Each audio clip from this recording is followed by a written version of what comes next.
UP TET बाल विकास की class start करने वाले हैं, तो सभी लोग जल्दी से आ जाएं।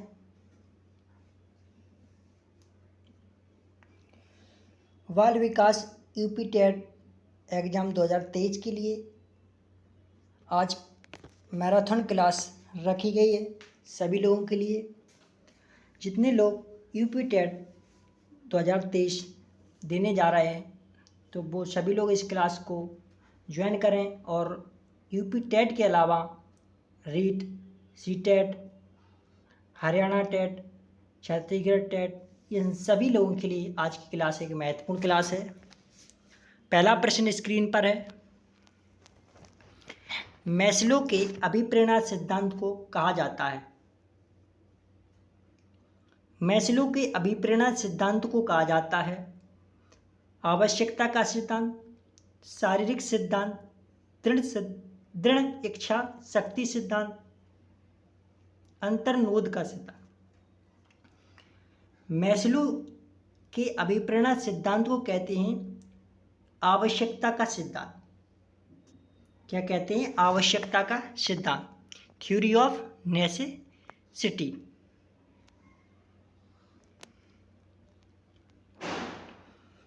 अगला प्रश्न, एक शिक्षक कक्षा के कार्य को एकत्र करता है और उन्हें पढ़ता है, उसके बाद योजना बनाता है और अपने अगले पाठ को शिक्षार्थियों की आवश्यकताओं को पूरा करने के लिए समायोजन करता है। वह कर रहा है, तो क्या कर रहा है बताएं तो सभी लोग। प्रश्न क्या कह रहा है कि एक शिक्षक कक्षा के कार्य को, यानी आप कॉन्सेप्ट समझें, एक शिक्षक कक्षा के कार्य को एकत्रित करता है और उन्हें पढ़ता है, उसके बाद योजना बनाता है और अपने अगले पाठ को शिक्षार्थियों की आवश्यकताओं को पूरा करने के लिए समायोजित करता है। वह कर रहा है सीखने के लिए आकलन। क्या कर रहा है? सीखने के लिए आकलन।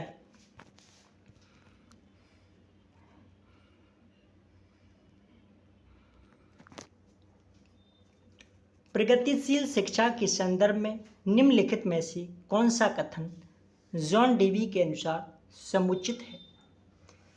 प्रश्न क्या कह रहा है कि प्रगतिशील शिक्षा के संदर्भ में निम्नलिखित में से कौन सा कथन जॉन डेवी के अनुसार समुचित है? तो जॉन डेवी के अनुसार जो समुचित है कि विद्यार्थियों को स्वयं ही सामाजिक समस्याओं को सुलझाने में सक्षम होना चाहिए। प्रगतिशील शिक्षा यह कहती है।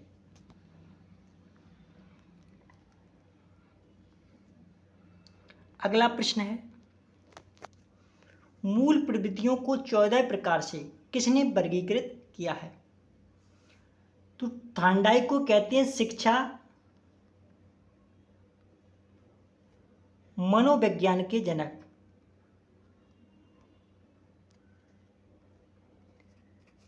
शिक्षा मनोविज्ञान के जनक कौन है? थांडाई। और मूल प्रवृत्तियों को 14 प्रकार से वर्गीकृत किया था मैकडूगल ने। किसने किया था? मैकडूगल ने।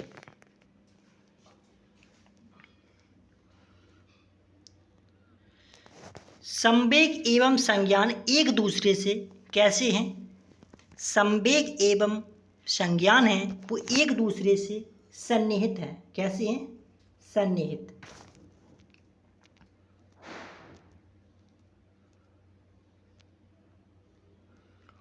वह मापनी जिसमें अंतराल मापनी के समस्त गुण के साथ परम शून्य भी हो, वह कहलाता है। क्या कहते हैं? वह मापनी जिसमें अंतराल मापनी के समस्त गुण के साथ परम शून्य भी हो, उसे अनुपात मापनी कहते हैं।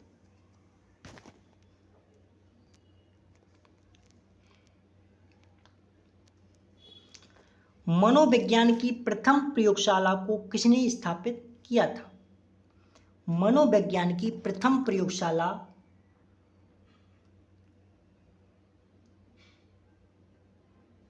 जर्मनी के लिप्सिंग शहर में 1879 में डब्ल्यू बुंट या विलियम बुंट के द्वारा स्थापित किया गया था।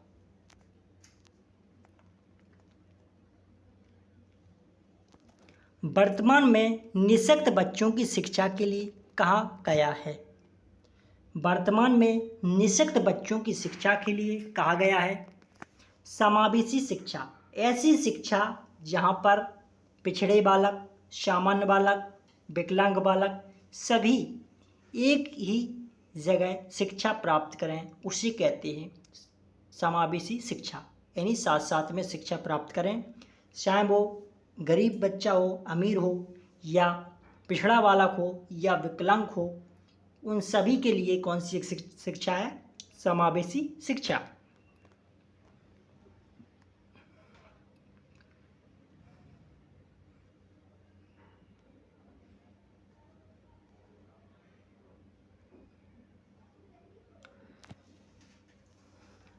CCE में औपचारिक और योगात्मक निर्धारण का कुल मूल्य होता है।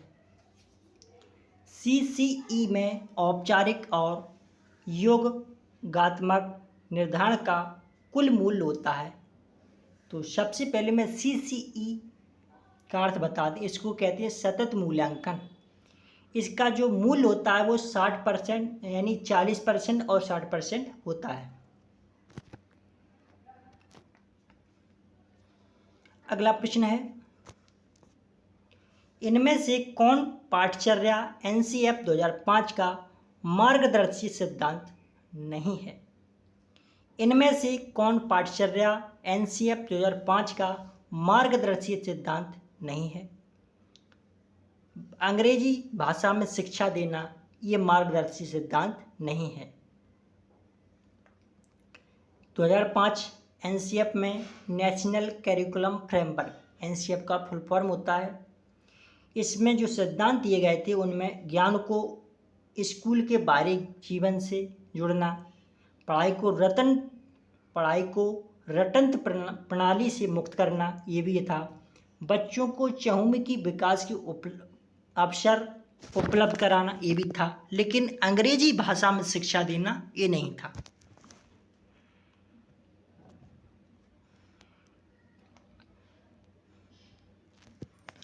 अभिप्रेरणा का वर्गीकरण होता है।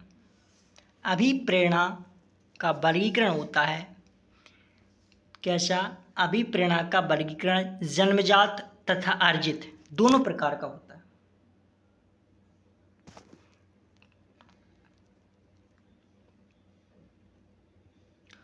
राष्ट्रीय शिक्षा आयोग कोठारी आयोग का गठन कब किया गया? राष्ट्रीय शिक्षा आयोग कोठारी आयोग का गठन कब किया गया? 14 जुलाई 1964 को राष्ट्रीय शिक्षा आयोग कोठारी आयोग का गठन किया गया था।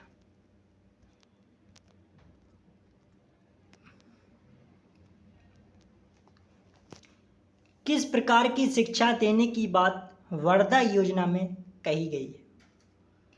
किस प्रकार की शिक्षा देने की बात वर्धा योजना में कही गई है?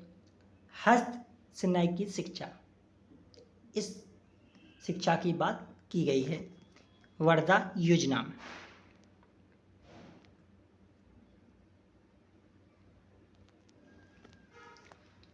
ऑपरेशन ब्लैक बोर्ड संबंधित है। ऑपरेशन ब्लैक बोर्ड संबंधित है प्राथमिक शिक्षा से।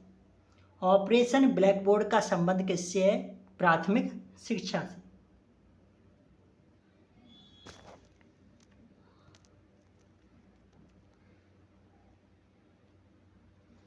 मनोविज्ञान को आत्मा का विज्ञान किसने कहा है?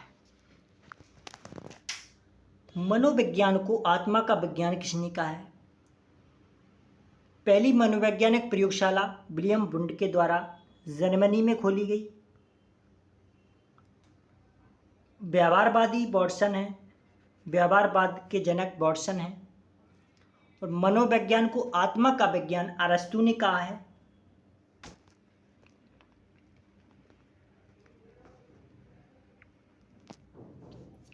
क्रो और क्रो ने किस विधि के संदर्भ में कहा है? मनोवैज्ञानिक प्रयोगों का उद्देश्य किसी निश्चित परिस्थिति या दर्शाओं में मानव व्यवहार से संबंधित किसी विश्वास या विचार का परीक्षण करना है। क्या कहा है क्रो एंड क्रो ने कि मनोवैज्ञानिक प्रयोगों का उद्देश्य किसी निश्चित परिस्थिति या दशाओं में मानव व्यवहार से संबंधित किसी विश्वास या विचार का परीक्षण करना है। इसको कहते हैं अंतर्दर्शन परीक्षण। अंतर्दर्शन परीक्षण कहते हैं। अगला प्रश्न है, राष्ट्रीय मानसिक विकलांग संस्थान स्थित है। राष्ट्रीय मानसिक विकलांग संस्थान देहरादून हैदराबाद में स्थित है, तेलंगाना में।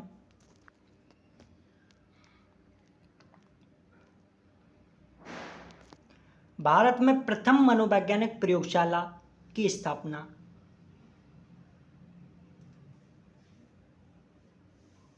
कब हुई, बताएं जल्दी से। भारत में प्रथम मनोवैज्ञानिक प्रयोगशाला की स्थापना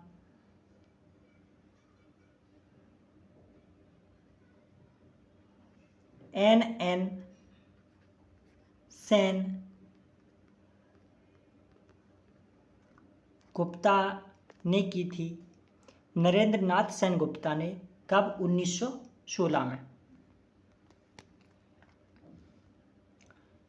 संवेग को व्यक्ति की कौन सी दशा कहते हैं? संवेग को व्यक्ति की उत्तेजित दशा कहते हैं। संवेग व्यक्ति की कौन सी दशा है? उत्तेजित दशा।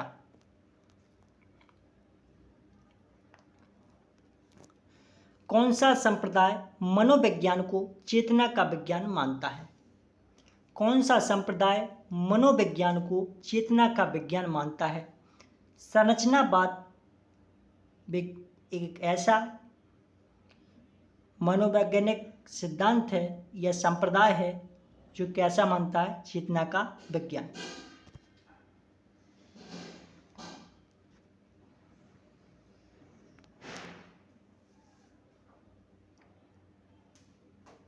संवेग शब्द का शाब्दिक अर्थ है, संवेग शब्द का शाब्दिक अर्थ है कि उत्तेजना या भाव में उथल पुथल। क्या? संवेग शब्द का शाब्दिक अर्थ होता है उत्तेजना या भाव में उथल पुथल।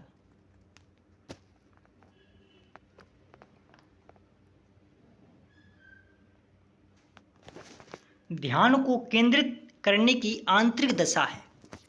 ध्यान को केंद्रित करने की आंतरिक दशा है रुचि। ध्यान को केंद्रित करने की आंतरिक दशा है रुचि। रुचि के बिना ध्यान केंद्रित नहीं होता है।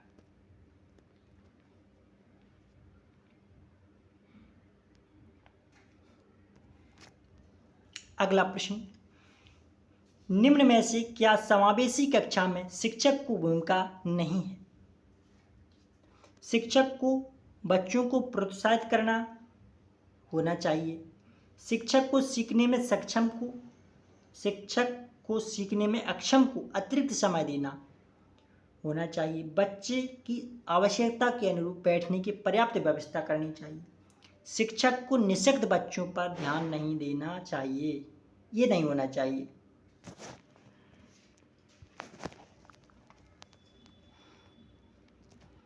अगला प्रश्न,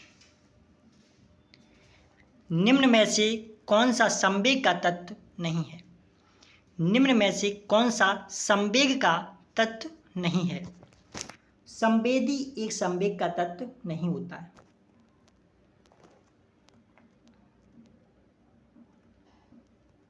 सामाजिक प्रत्याशाओं के अनुरूप व्यवहार की योग्यता का अधिगम सामाजिक विकास कहा जाता है। उक्त कथन किसका है? सामाजिक प्रत्याशाओं के अनुरूप व्यवहार की योग्यता का अधिगम सामाजिक विकास कहा जाता है। ये कथन हरलॉक का है।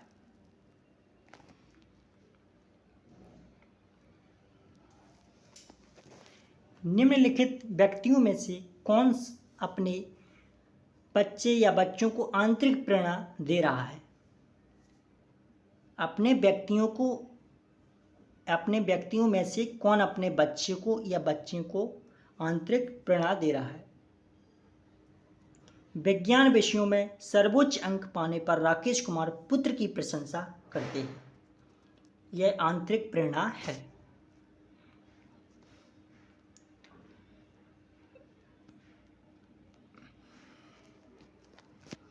अगला प्रश्न, संवेग का कौन सा सिद्धांत इस विचार को मानता है कि संवेगात्मक अनुभव संवेगात्मक व्यवहार पर आधारित है। संवेग का कौन सा सिद्धांत इस विचार को मानता है कि संवेगात्मक अनुभव संवेगात्मक व्यवहार पर आधारित है। इसको कहते हैं जेम्स लैंग सिद्धांत।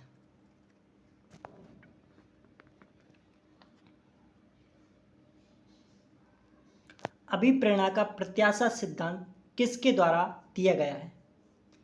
अभिप्रेरणा का प्रत्याशा सिद्धांत किसके द्वारा दिया गया है। विक्टर ब्रूम के द्वारा दिया गया। किसके द्वारा। विक्टर ब्रूम के द्वारा अभिप्रेरणा का प्रत्याशा सिद्धांत दिया गया है। जो यूपी टेट में पिछली बार भी पूछा जा चुका ही है प्रश्न कि अभिप्रेरणा का प्रत्याशा सिद्धांत किसने दिया, तो विक्टर ब्रूम ने दिया।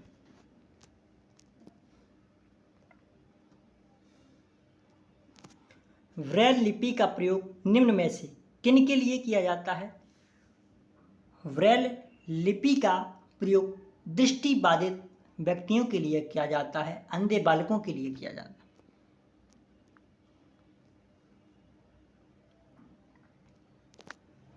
संक्षिप्त रूप PSRN जो कि विकास से संबंधित है, व्याख्या करता है किसकी। संक्षिप्त रूप PSRN जो कि विकास से संबंधित है, व्याख्या करता है समस्या हल, तार्किकता व आंकिक क्षमता।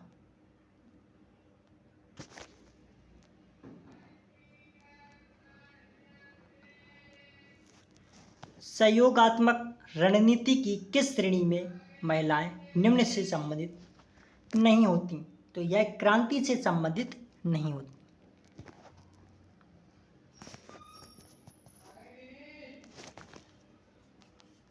नैदानिक परीक्षा का मुख्य उद्देश्य है।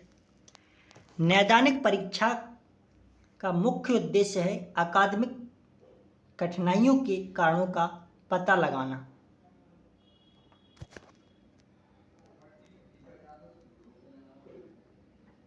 गिलफोर्ड के अनुसार संवेगों का प्रकार नहीं है।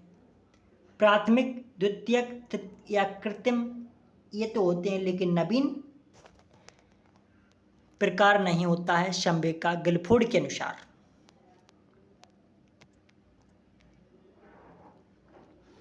प्रेरणा का स्रोत निम्न में से कौन सा नहीं है। प्रेरणा का स्रोत निम्न में से आदत नहीं है।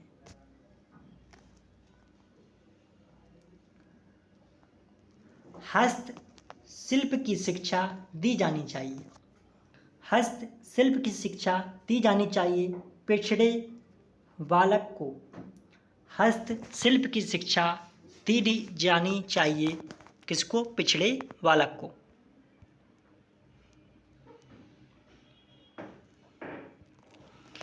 निम्न में से दृष्टिबाधित बालक से संबंधित नहीं है।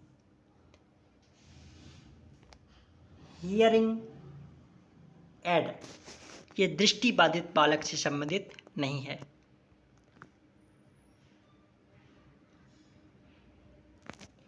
विशेष शिक्षा संबंधित है। विशेष शिक्षा संबंधित होती है पिछड़ी बुद्धि के छात्रों के लिए प्रशिक्षण कार्यक्रम से।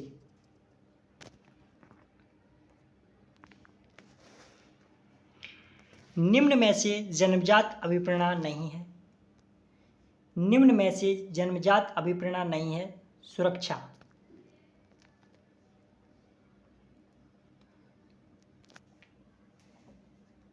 इनमें से कौन सा अनुच्छेद यह कहता है कि धर्म और भाषा के आधार पर आधारित अल्पसंख्यक को अपने अनुसार शिक्षण संस्थानों को स्थापित कर और चला सकते हैं। अनुच्छेद 30(1)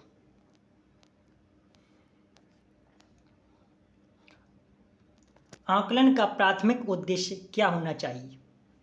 आकलन का प्राथमिक उद्देश्य क्या होना चाहिए? संबंधित अवधारणाओं के बारे में बच्चों की स्पष्टता तथा भ्रांतियों को समझना।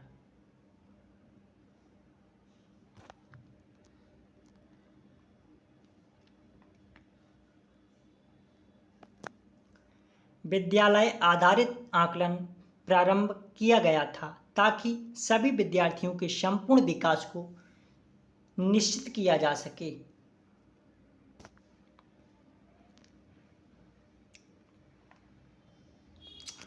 समावेशी शिक्षा मानती है कि हमें व्यवस्था बच्चे के अनुरूप बदलना है।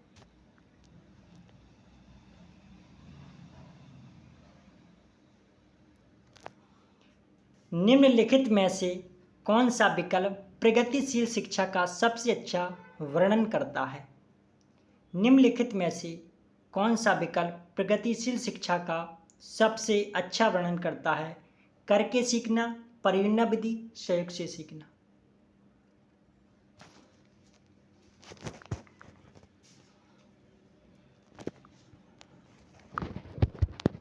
परीक्षा में तनाव निष्पत्ति को प्रभावित करता है। यह तथ्य निम्नलिखित में से किस प्रकार के संबंध को स्पष्ट करता है? यह कहता है संज्ञान भावना।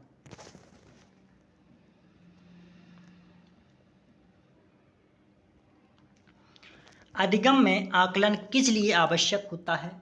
प्रेरणा के लिए।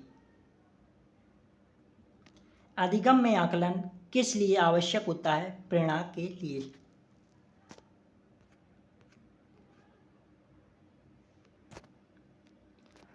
कार्य को आरंभ करने, जारी रखने और नियमित करने की प्रक्रिया प्रेरणा कहलाती है।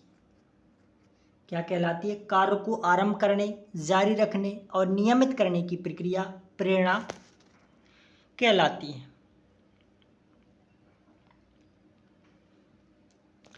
संवेग व्यक्ति की उत्तेजित दशा है।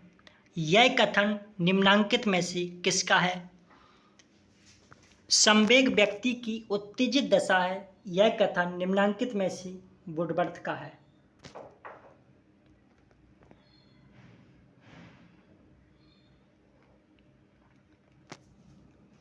समावेशीकरण की सफलता के लिए आवश्यक है संवेदनशीलता।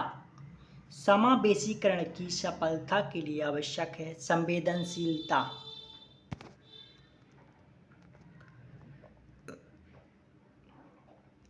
अभिप्रेरणा से संबंधित सही क्रम कीजिए। अभिप्रेरणा से संबंधित सही क्रम होता है आवश्यकता, प्रणोद, प्रोत्साहन।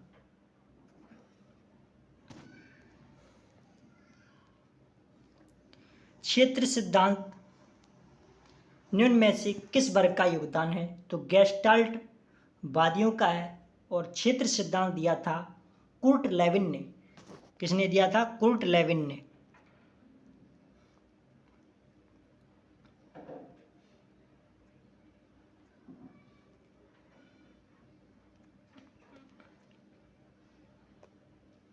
तो सभी लोगों से एक रिक्वेस्ट है